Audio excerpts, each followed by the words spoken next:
Welcome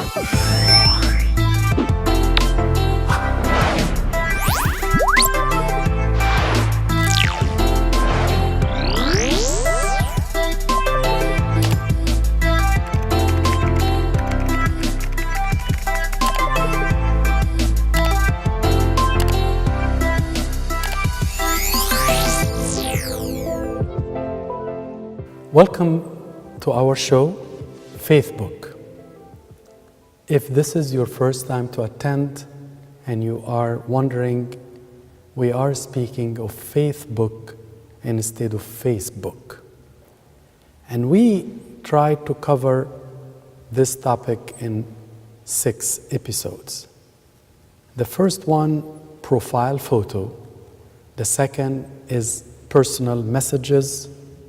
Today will be events, then a profile in the making, transformation amid of stresses, and major enemies of changing.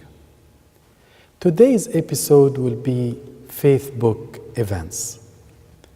And for those of you, and I'm sure many of you are having accounts on Facebook, people write their where they're planning to go and whom they are meeting. And if they met any important person, they will put a picture of the person they met in a subway or a train or a zoo and say, I met this celebrity. They will plan their events and they will announce where they are going to be and where they are going to go and whom they are going to meet. And FaithBook is all about the events, where I'm going, whom I'm following, and whom I'm inviting. And I have several people's FaithBook that I would like to visit.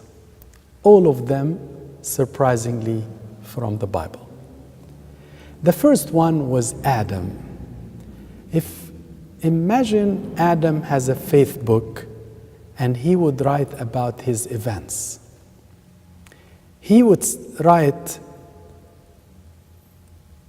I am scared, I will hide, and I will be fleeing from God.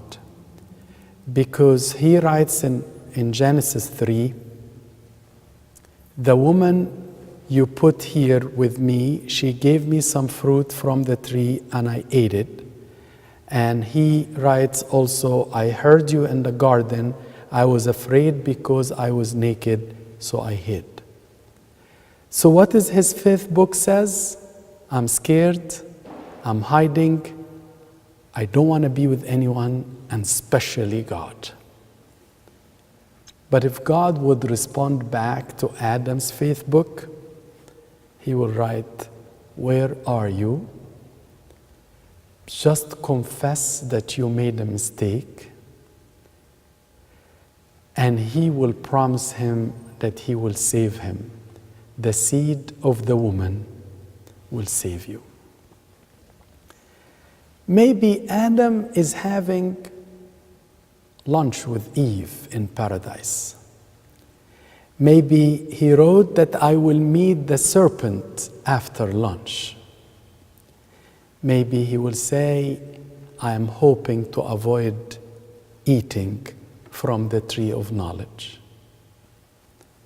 But some of these events did not go according to plan because he shouldn't have had a meeting with the serpent. He shouldn't have eaten from that lunch with the serpent. So those events have shaped his life, have resulted in him being kicked out of paradise. The second FaithBook I would like to pause and think of is Jonah's FaithBook. Jonah was asked by God to go to Nineveh. It's north and west. He decided to go to Tarshish near Spain, east. So he will write, my events are take a boat to go to Tarshish. 2, go as far as you can from God's presence. Event 3, sleep as much as you can, even in the midst of waves. 4, don't answer the sailors. Strangely, God's response to all these events, Jonah, how far you can hide from me? Where can you hide from me? Go to Nineveh. I still can take you back. You are going to ride free on my submarine as a whale, taking you back home. So, Jonah's faith book resulted in delay in God's plan. Places he went to were completely unpredictable, and certainly Jonah would have regretted going that far. Spending 3 days in the whale was a consequence of an event that he decided to go against God's will. Events,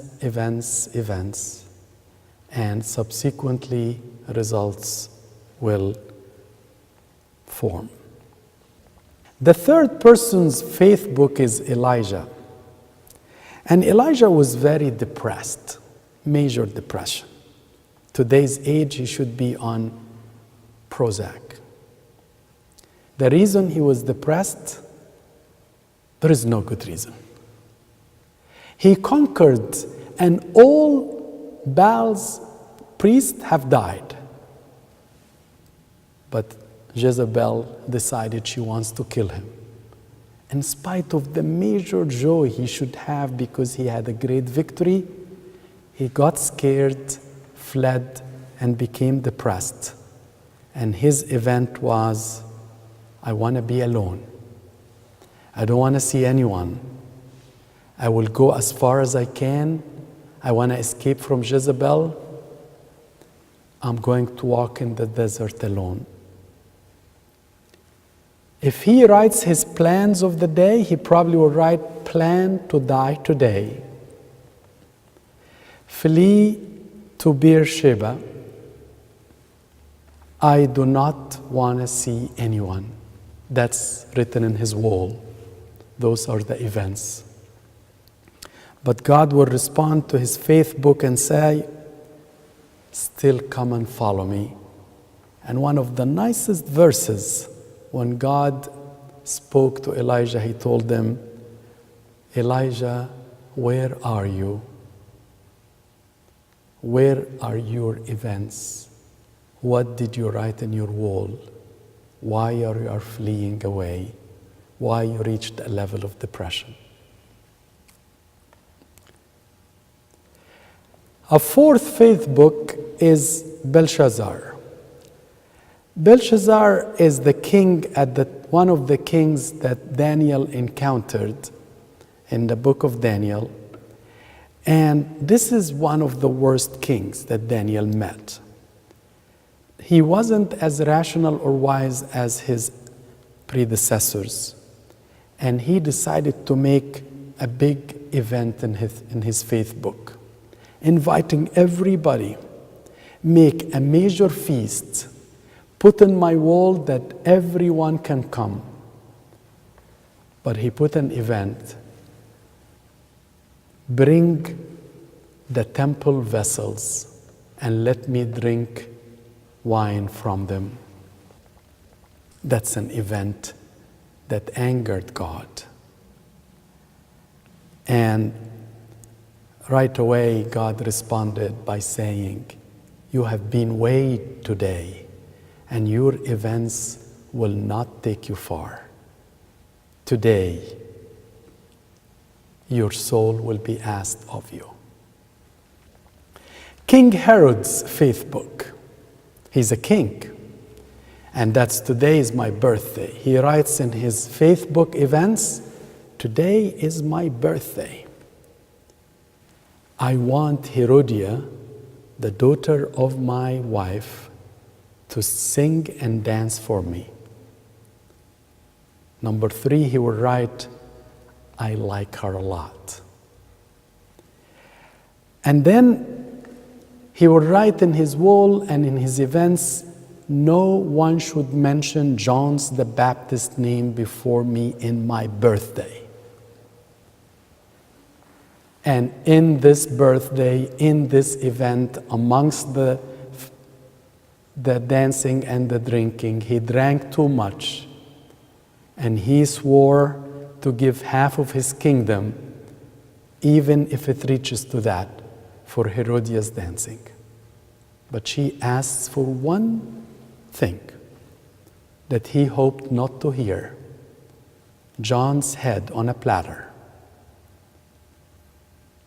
And all of a sudden, his birthday became his doom, because he did an event, he stayed with people, he did things in this event that were not eventually pleasing. Now, if God has a faith book, what do you think the event will be? And in Matthew, we read this, and Jesus answered and spoke to them again by parables. The kingdom of heaven is like a certain king who arranged a marriage for his son and sent out his servants to call those who were invited to the wedding, and they were not willing to come. Again, he sent out other servants, saying, tell those who are invited, see, I have prepared my dinner, my oxen and fatted cattle are killed, and all things are ready. Come to the wedding. But they made light of it, and they went their ways, and one to his own farm, another to his business, and the rest seized his servants, treated them spitefully, and killed them. But when the king heard about it, he was furious, and he sent to his armies, destroyed their murderers, and burned their cities. Then he said to the servants, the wedding is ready, but those who were invited were not worthy. Therefore go into highways, as many as you find, invite to the wedding. So these servants went out into the highways and gathered together all whom they found, both bad and good, and the wedding hall was filled with guests. But when the king came to see the guests, he saw a man there who did not have a wedding garment. So he said to him, friend, how did you come in here without a wedding garment? And he was speechless. Then the king said to the servants, bind him hand and foot, and take him away, and cast him into the outer darkness. There will be weeping and gnashing of teeth. What is God's event in his faith book? Make a wedding for my son. Invite everyone. And those who cancel their invitations, replace them with anyone, even the bad and the good. Everyone is invited to my event. And God writes in his wall, please come to my wedding. Strangely, we responded to his wall by saying, I am busy. I just got married and I want to be with my wife. I just got an ox and I want to examine it. I just got a farm, I want to search it. Each one of us would complain and would write back to God's wall and events, excusing ourselves. We will not be able to attend the wedding of your son. Can you imagine how much shame we're supposed to be in, that we didn't realize how much honor we are being offered to? we are offered an honor that we ourselves cannot quantify. And the Lord's faith book start to be filled with those who are accepting the invitations. But those who were invited first became last because they got excuses.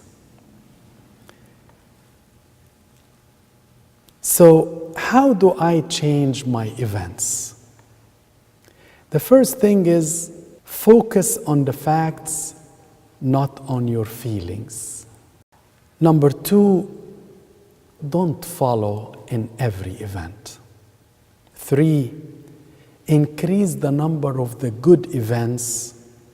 And number 4, what do you invite for?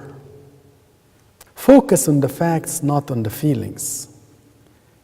Please, I ask you, ask yourself, where are you going?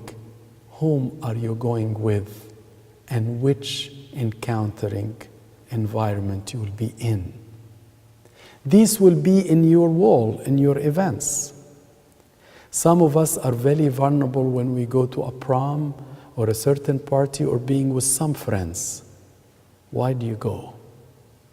You trust your feeling and say, I like it. You didn't think. You didn't try to rationalize. So the first thing to change the character of your events and what you are going and be with is don't trust your feelings. Do not believe that everything you feel must be right. Everyone is entitled to make mistakes, and you can fail in some areas without being a failure. So if yourself is telling you you are a failure, you will never do it right, every event you have failed in before, don't believe your feelings either, because there is a lot of hope in you. Don't follow every event or everything. You are unique. Why are you trying to imitate others and make your events and your wall postings similar to others?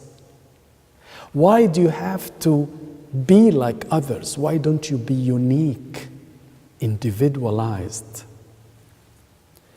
Those who are led by the Spirit are the sons of God. Romans 8.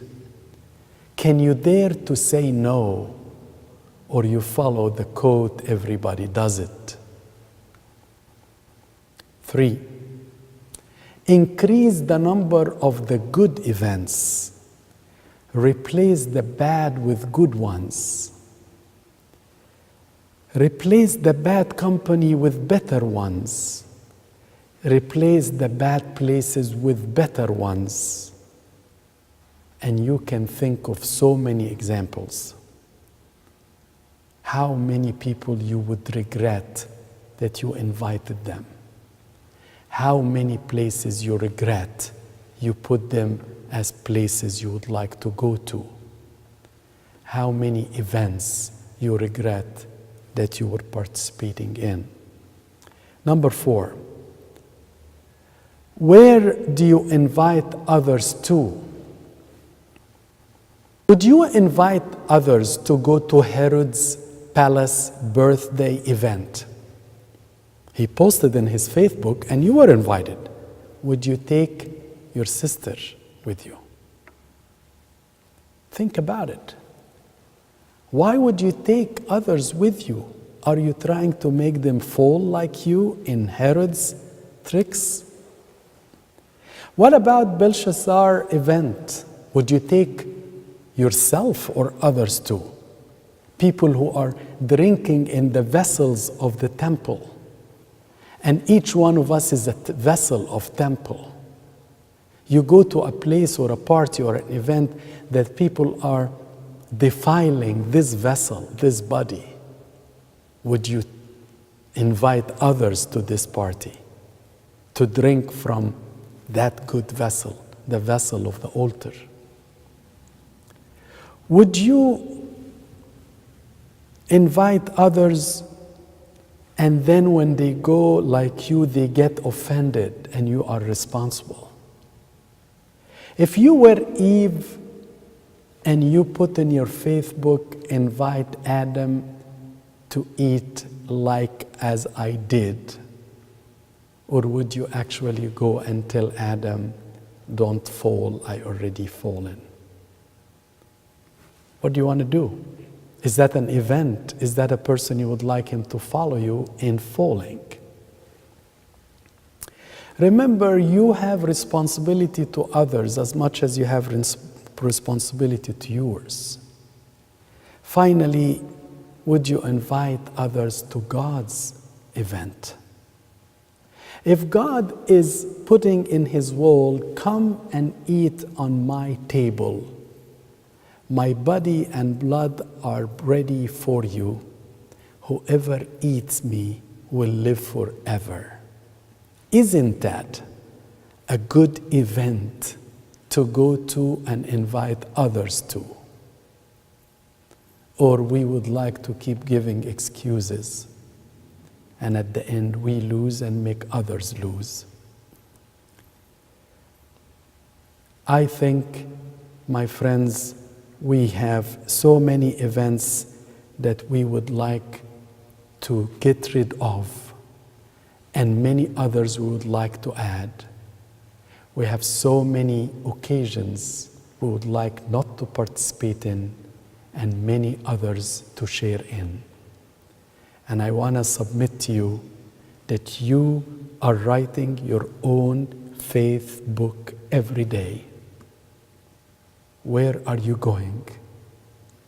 Whom are you following? And who is going to be there? Until we meet next time, have a good faith book. God bless.